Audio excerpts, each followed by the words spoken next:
मुख्य पात्र अरविंद एक साधारण युवक जिसके जीवन का मुख्य उद्देश्य अपने सपनों को साकार करना है।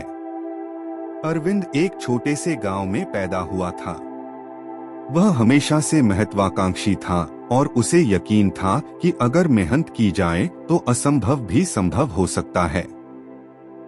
बचपन से ही उसे बड़ा आदमी बनने की इच्छा थी, लेकिन उसके पास ना तो धन था और ना ही कोई विशेष संसाधन। फिर भी उसके पास कुछ था जो बहुत महत्वपूर्ण था, आत्मविश्वास और स्पष्ट लक्ष्य। पहला कदम सपने देखना, लेकिन ठोस योजना बनाना। अरविंद ने अपने सपने देखे, लेकिन वह जानता था कि केवल सपने देखना काफी नहीं है।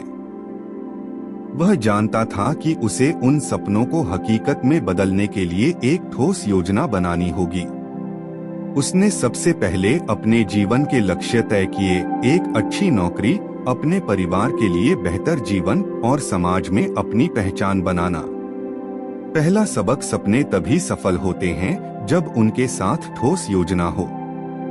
दूसरा कदम, अपने समय का सदुपयोग। अरविंद ने महसूस किया कि समय सबसे बड़ा संसाधन है। वह हर दिन की शुरुआत एक छोटे से टू डू लिस्ट से करता था, जिसमें वह अपने काम को प्राथमिकता देता था। उसने अपने दिन को छोटे छोटे हिस्सों में बांट लिया और हर घंटे का उपयोग करना शुरू कर दिया।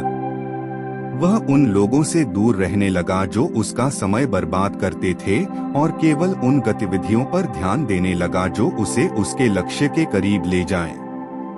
दूसरा सबक, समय का सही उपयोग सफलता की कुंजी है।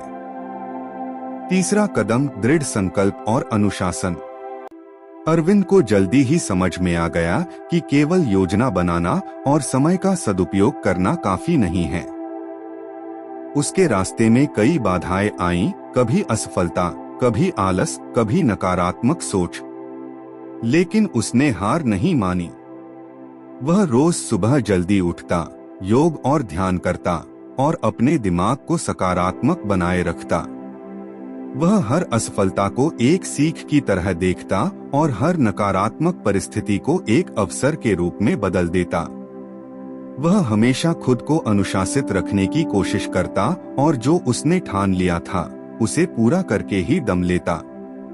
तीसरा सबक, दृढ़ संकल्प और अनुशासन ही सफलता का असली आधार हैं। चौथा कदम, सही मार्गदर्शन।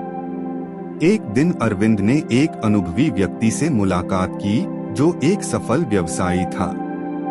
वह उसे अपना गुरु मानने लगा। गुरु ने उसे सिखाया कि कैसे छोटी छोटी सफलताएं बड़े लक्ष्यों का आधार होती हैं।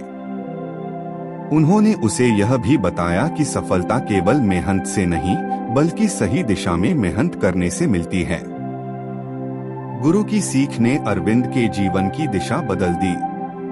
उसने अपने प्रयासों को सही दिशा में लगाया और अपने हर कदम को योजनाबद्ध तरीके से आगे बढ़ाया।